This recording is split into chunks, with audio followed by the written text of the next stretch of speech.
So I have two options, staying in the UK or go to Vietnam. My priority would be, where can I grow my careers to the best of its ability? The only role I can find and the only role I got the offer is at a startup and it's unpaid. I was really lonely. Yeah. In that journey, I needed to go by myself. So I think there's also 3 points that really keep me going. 2020, I applied for some internship, 100 some internship applications. Wow. Didn't get anything. So I focus on my weaknesses, improving my strengths, and asking my mentors to help me prepare for it. If I were to get back to meet my younger self, I would meet my version in 2019. I would give him a hug. Trust yourself, trust your decision, trust whatever life has driven you. Cơm cháy chả bông.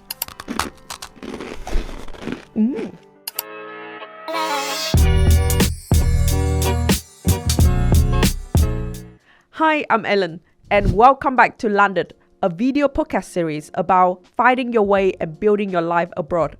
I'll be interviewing people just like you and me who took a chance on themselves, made their move, and have landed here in the UK with a sponsored job.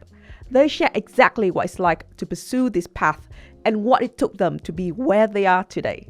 Today's guest, Khai, is a tech consultant in a large consultancy firm in London. He has a marketing background and a first-class degree in media communications. He grew up in a small city in the southwest of Vietnam called Cha Vinh, and he even founded a project to help high school students there navigate their careers. He also took a gap year to gain work experience in Vietnam before finding his current sponsored job. He has overcome many challenges on his journey as well, and today he'll share with us what he did to be where he is today. Khai, welcome to the show. How are you feeling? I am very excited. I'm nervous at the same time, but thanks for having me. Yeah, thanks for joining me, and I'm very excited to share your story and journey. And so, can you walk us through your timeline from when you first moved to the UK till now? It's funny because I actually prepared for it. I was like, how can I best describe the timeline? So I did a bit of drawing. Give me 1 second. I did a bit of drawing. So I was like, what would be the best way to demonstrate Nice, you can show it my to that. journey so far. Bad drawings, apologies. For people who are listening without watching the video, can you describe what's on the paper first? Yes, so it's like a landing path. I don't know if it's the correct words for it in the airport, where when the airlines kind of like get to the ground, then it will take a bit of a time before they head to the gate, the terminal. So I have the first milestone here, which is 2017, which when I was finished high school in Vietnam. So I was here in Cha Vinh doing my stuff, the usual stuff. My parents never got planned for me to study abroad. And then I think across the line is like a straight road, but then like along the straight road, there are a few, like footpaths and everything that are not in the same line. And then there's a finish line with a flag said, 2024, finished. The reason why I draw this out is because when it comes to 2017, I always thought, my life would be like a straight line. I graduated from high school, got into a good uni in Vietnam, graduated from that uni and get a good job. And then be in one specific career like the way that my mom did. But life is not that easy. So I decided to took off a very different journey that I decided to go to the UK for my undergraduate degree. And that was a very long story. That would take another podcast to talk about it.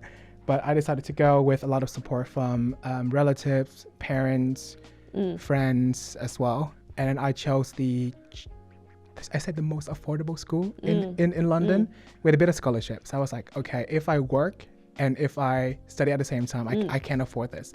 Bit rough, but I can afford this.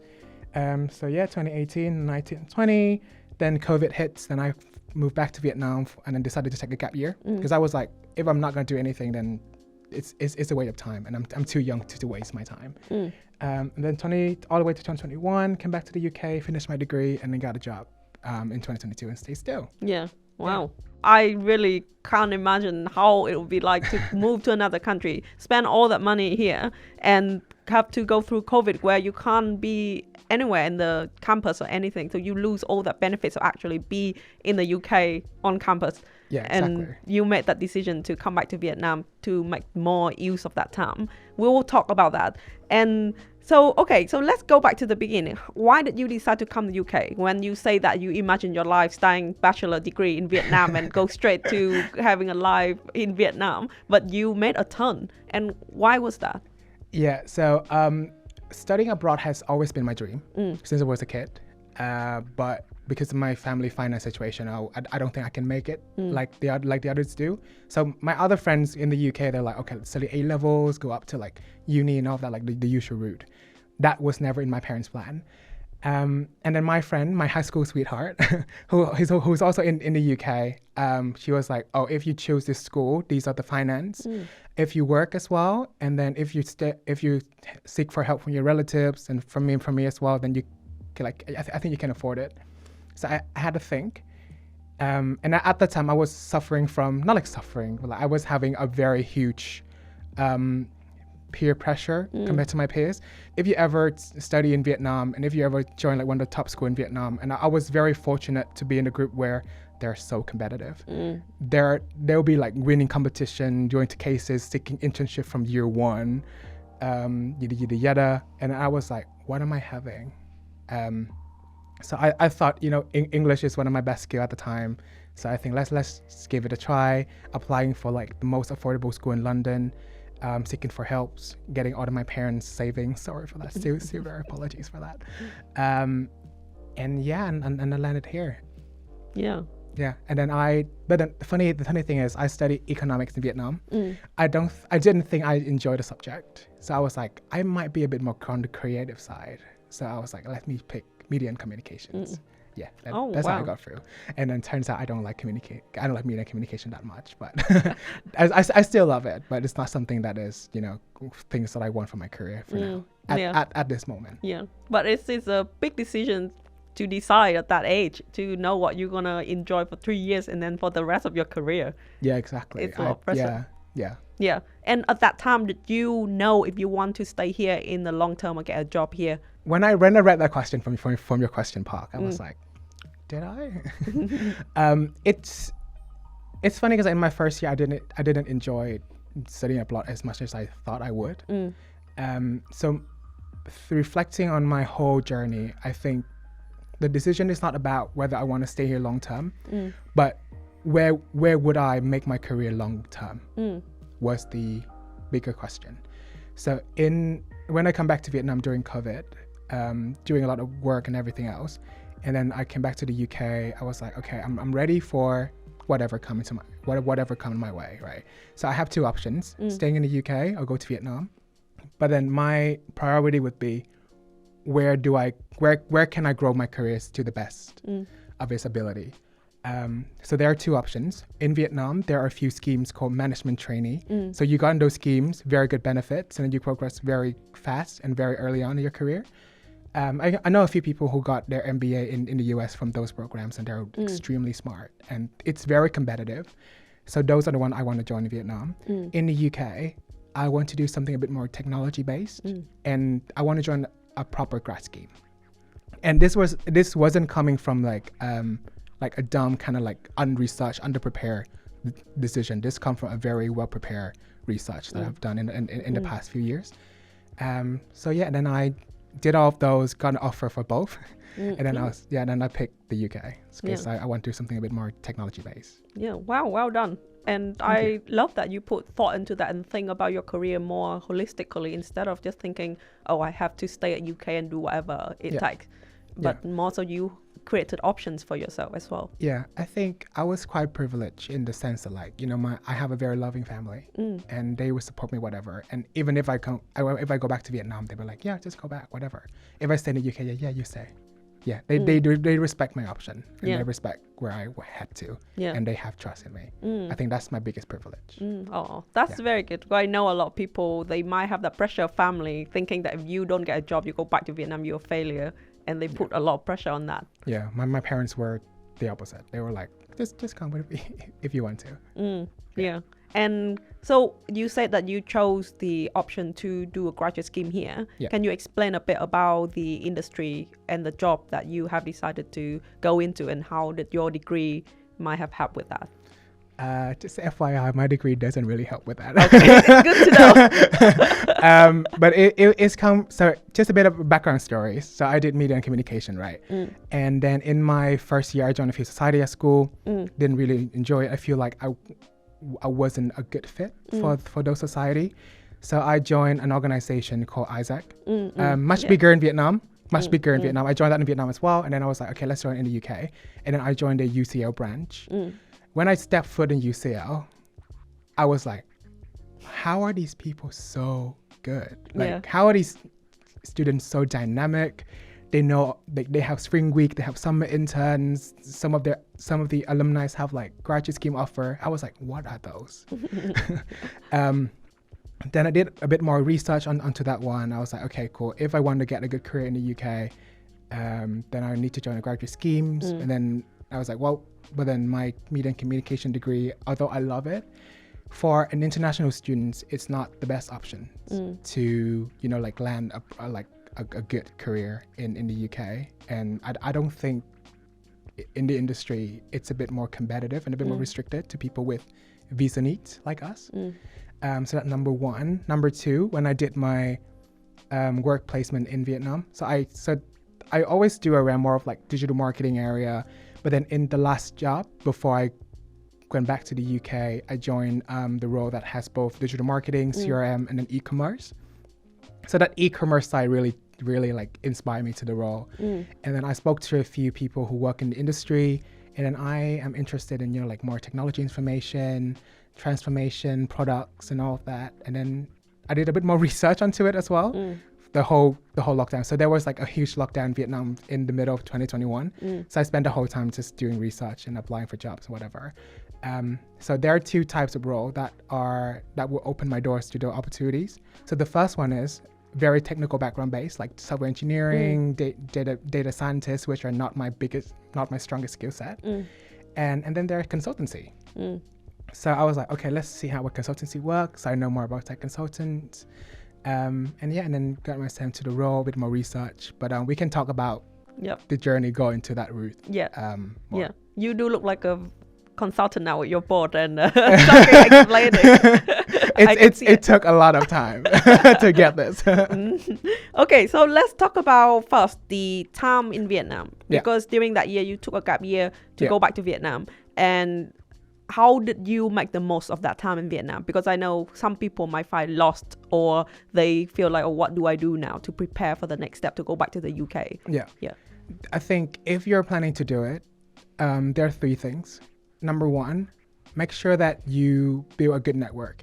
So the reason why I was doing what I was doing, because of my first year in Vietnam, because of my network in Vietnam in my first year, the very competitive students, they're now transformed to even more like a better version of themselves. I was like, okay, cool. I feel very stressful. Like, why are these people so good? They're like winners, like competitions. They know everything. If you ever went to a coffee chat with my friends back at that time, do you know what they talk about? They talk about market trends. Okay. And I was like, I just hear one of those. I was like, what is that? But yeah, so I feel really stressful. But then they are the one who really get me into that space. Like, okay, I need to make the best out of my role. So what I did was, so there was a few websites you can do in Vietnam. So you can go for whitebox.vn. You can go straight to the company website, LinkedIn. There are a lot of groups in Facebook you can make use of. So if you said Vietnam internship, Ho Chi Minh internship, Hanoi internship, there are a bunch of them. Applying for it, make yourself, like surrounded with the right information. That gets me to point to number two is informational advantage. So make sure that you gain as much exposure and informational advantage as you can going along the way. I think that really set me up to success in my graduate job role in the UK, because when I was at UCL, I was surrounded with people who know about these stuff, whereas in my uni, they don't. So I think that's very good. Number three is to really think about where you want to be. So just do it. So I kind of circle my areas of interest to be in, digital marketing, CRM, technology, e-commerce, and all of that. So I applied for roles for that one. I failed, reflected on why I failed, ask a lot of people, go networking, LinkedIn. I had more coffee chat virtual coffee chat during COVID, I think like 5 times more than I'm having now. So, so that was a very good kickstart. And then just applying for jobs, getting in, make the best out of it. Yeah. Yeah. And then just keep thinking about your next step when you're in the role. Yeah. I could imagine there's a lot of opportunities in Vietnam and there's a lot of things to apply for. Did you have any strategy behind that? I think not in particular. Not in Vietnam. In the UK, yes, not in Vietnam. I think in Vietnam, I think it's a bit more. It's difficult to say at this time, but back then it was easier for me because I have like study overseas background and like my English is okay, and I do have the knowledge of it. So I think it wasn't that difficult, but knowing where to apply and how to do it is another thing. Yeah. Did you have any particular ideas of what kind of job you should apply for, or internship that you should apply for in what industry back then? Roughly. So I started off 2017. Started up my first marketing internship at a small marketing agency. I work in content marketing. Didn't really like it, and not very good at it. So I always target myself a bit more of like a marketing person. But I think and then I took a very long time to say, look, apart from marketing, what else? But marketing is a very large spectrum itself. So like it's marketing, and then I was like PR. Do I like PR? Digital marketing. I used to work in an advertising agency, and that was fun. In Vietnam. Yes, and like digital technology, CRM, e-commerce, like around that area. Most likely there. So like I kind of target what I want to do, but I'm not closing my door to anything else. Yeah. So I try sales as well, which doesn't work out. Try a bit of finance, but I was like, nah. Try engineering, failed. But it's very good that you try different things. You took your time in Vietnam, you leveraged your network, and you met people, and you try to get to know different things to know what you want to do, right? Yeah. So what did you find particularly challenging in this journey? Funny enough, I reflected, the other day. I had a few notes down. It can get very deep. It's okay, go for it. I think earlier is information advantage. So I think as a student going to the UK from a different country, it's hard to know what the others are doing. And I think I was very lucky in the sense that like I got the opportunity to meet my mentors, to meet people that know stuff so they can instruct me. So now I'm just trying to give back to community what I know. So that's what I'm doing. So that's number 1. Number 2, I think, is financial challenges. Because in this year, 2019, I got my first internship in the UK. Yeah. But the reason why I got the internship, and I was so motivated to have it, is because everyone in Isaac and UCL have the internships. And I was like, I need to do something for my CV. Yeah. So that is after the second year of uni? That's up to the first year of uni. First year, okay. Yeah. But then the only role I can find, and the only role I got the offer is at a startup, and it's unpaid. But then if it's unpaid and and it's across the whole summer, then I won't have money to afford it, to afford my life. So the decision that I took at the age of 19 is to do both. So I would start my day from, say, I got up at like 8 a.m., go to the office at 9, finish at like 4:30, and then get changed, go into the restaurant, have dinner, and then work till 11 and the day forward. I mean, it's not that intense. It's still within the 40 hours allowance.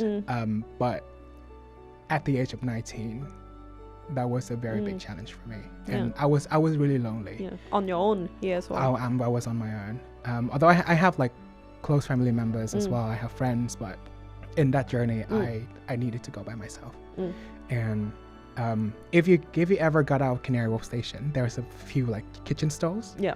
That where I used to work. Yeah. So look, just like, you know, being in my apron at midnight, looking at people in Canary Wharf in their suits walking around, it's motivated me at the same time, but it also saddens me. But yeah, that was my biggest challenge.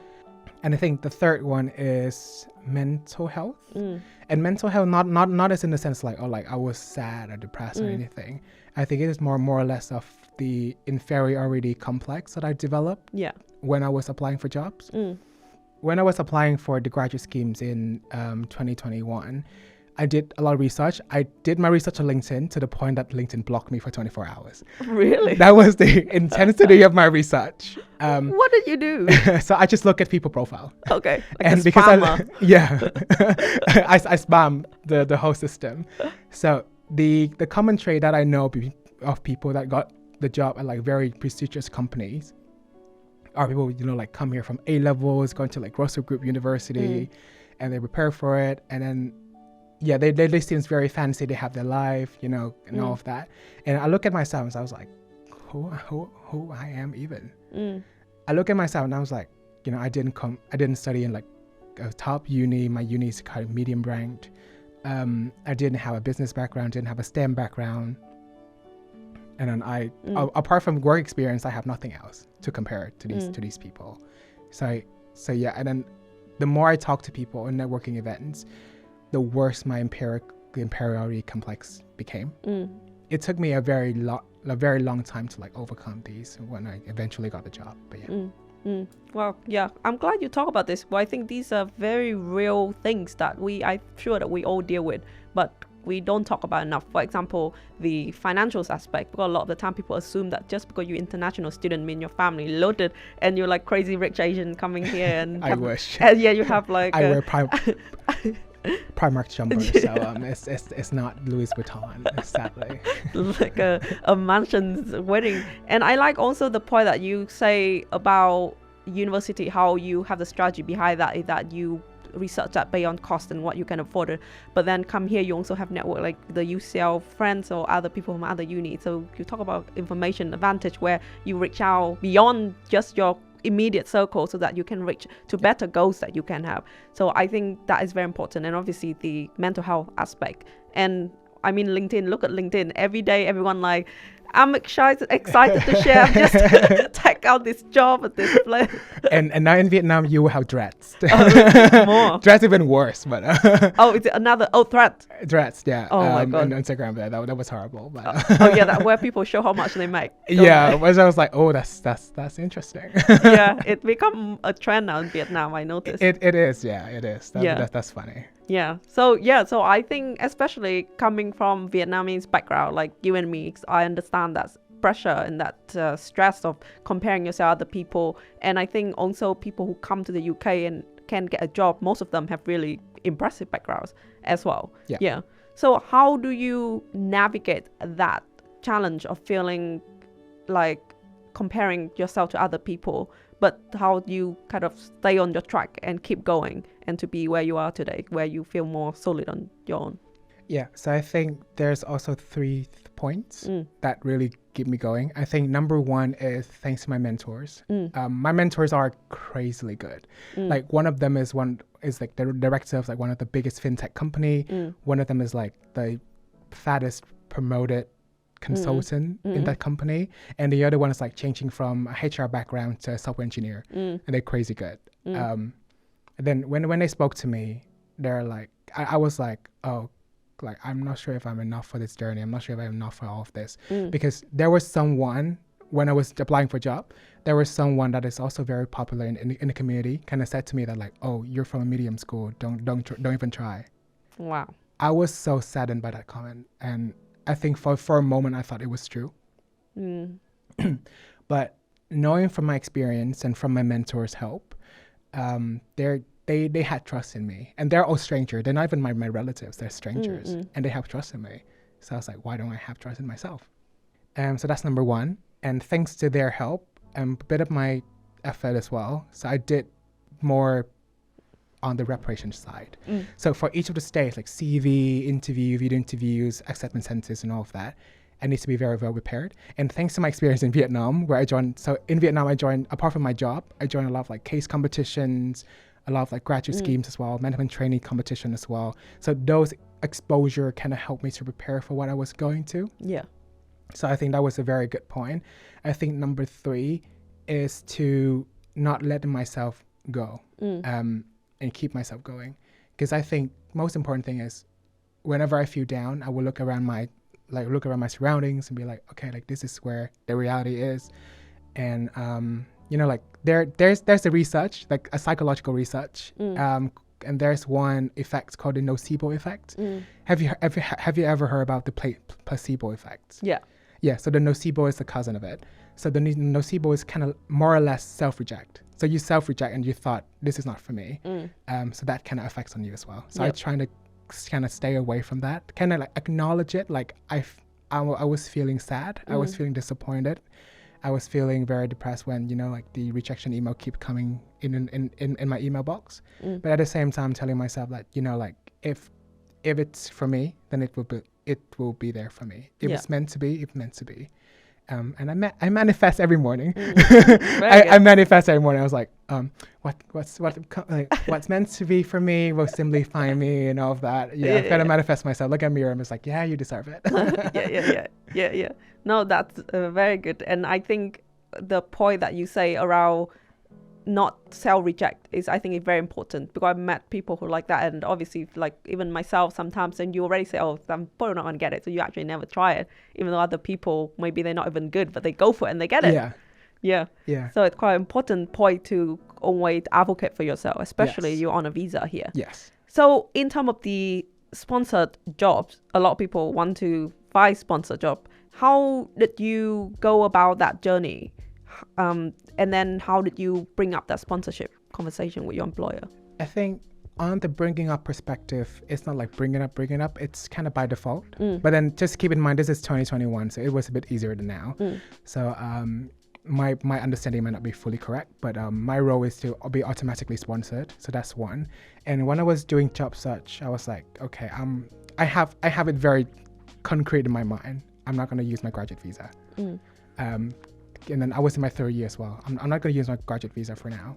So if I got a sponsored job that I like, yes, I'll stay. If not, I'll go back to Vietnam. Because I had an offer in Vietnam already. So I was like, okay, cool. I'm going to try my best. If I don't, I go back. And then I got it. But then I think it's depending on the context as well. So I got this doesn't mean that, like you will have to do it or you have to get in the same space as I do. Because I have four different friends with four different contexts. One got laid off twice. Oh, wow. In the same year. And then only be able to find a job at his, 3 months before his visa expired. And then he got sponsored immediately after his first month because he was excellent at his job. Second one would be a guy who laid off for the first time in the first year, got a job in the second year. And then he has he has a very good variety of skills that help him to land in his second, 2 months before his visa expired. And a few more. So context varies. So, but yeah, that's how I landed my sponsored job. But I got it doesn't mean that, you have to be in my same path. Yeah. How did you prepare for this process? Tell me a bit more about this process for graduate scheme. I know graduate scheme in the UK are so competitive. It's so competitive. But I think first and foremost, and then most importantly, be fast. Second one, be well prepared. Be fast as in, if the application open, apply for it. Don't be I'll wait for deadline to apply. It's going to be a few weeks from now. Especially with the big four and with big banks, apply as fast as you can. But in order to do this, be more well prepared. So I think in graduate scheme in the UK, most of the company have around 4 to 5 rounds. So I think most commonly CV and then video interviews and tests and then assessment centers and then final interviews. And if you're doing consulting, then case interviews. But yeah. Should we go to the detail of each of the process, or? I think more so the timeline of prepare when you have to really go for it, and how do you prepare more strategy for all these interviews that are coming? Do we have time?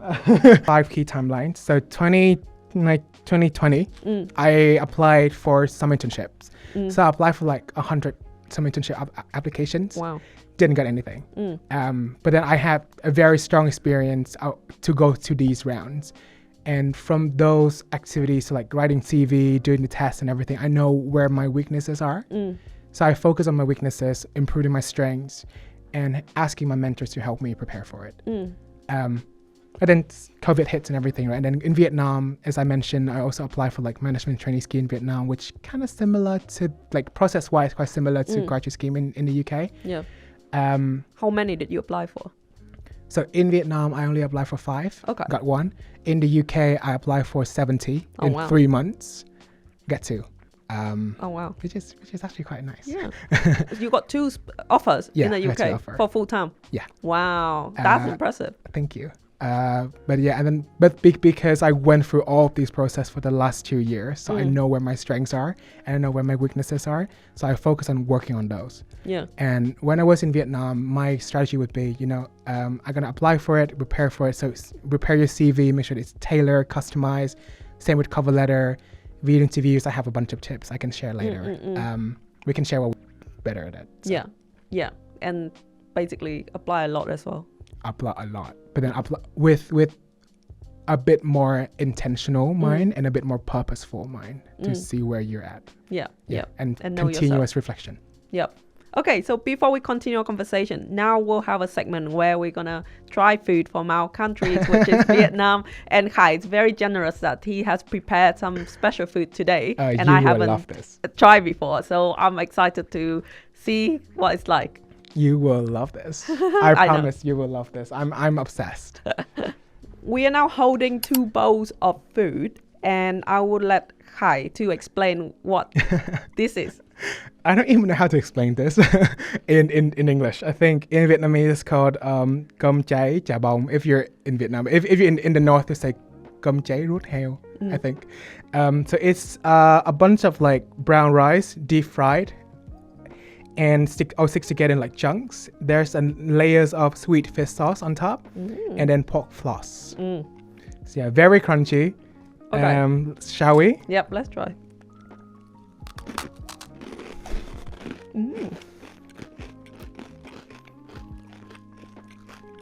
No, I'm having a very big mouth ulcer over here. So I'm just like, this is not like the best food for. Oh, does it hurt? Yeah, just a tiny little bit. But it's worth it. It's very nice. Okay, have another bite.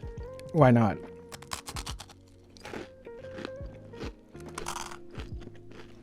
Did you make this? No. I can't even cook for myself. So I bought this from a Vietnamese store in Southeast London. So, okay. Yeah, 10 minutes from where I live. That's a very bad thing to happen to my wallet, but to my taste, it's pleasing. It's very good. I think this is very much to my taste as well, because the salty, sweet together and then crunchy, and especially the pork floss as well. I think maybe people here, they can find it quite strange, the pork floss, the flavor of it. Very nice. Did you have this a lot at home in Vietnam? Yes, it's a very bad habit, because whenever I have this, I will have acne. Oh, yeah. Because these are like deep fried things. So yeah, but I love eating this growing up. They have brown rice version in the last few years for I think for health purpose, but they usually be like white rice. Oh, so this is brown rice. Yeah, brown rice. And yeah, I grew up eating this. It's a lot in my hometown where I grew up. We usually just like sit together with parents and we watch a movie and then we just snack. Yeah. With a bit of soft drinks on the side. That's perfect. But then my mom would always shout at me for like eating too much of these. I feel like it's good that they put effort into making more healthy, because a lot of Vietnamese authentic food are very carby, a lot of carb in there. Yeah, I mean, this is not 100% very healthy, but well, they try. They put effort. We appreciate the smallest effort. I know you must have a lot of tips to share on the application journey, but I will let people do their research and maybe we can share a bit more in some other form, because we have some time here today. I'd love to hear more about how you actually manage the mental health aspect of that process, because it sounds like a lot. You apply for 70 jobs, and obviously before that you've done loads of that as well, and it might feel kind of a lot of pressure, very competitive, graduate schemes fill up quickly as well. So how did you manage that quite early in your final years as well? I think part of it became slightly easier because I was so busy. So I remember staying with my friend, and then I would get up, get changed, go to school, finish school, go to work, finish work, stay back at work, and then finish the test. And then get up the next day, prepare for interview, doing the interviews, go to school, go to work. I work part-time at that time as well. Oh my God. And then get home, had dinner, prepare for interviews, get up, go to school, do my essays, work. So I was in that circle to the point of like for like 2 or 3 weeks I didn't even see my roommate's face. Wow. That was very intense. But I think what really got me going is that I think partly because I already got an offer in Vietnam, so that makes everything a bit slightly easier. But at the same time, I know deep down in my heart that I'm worth it.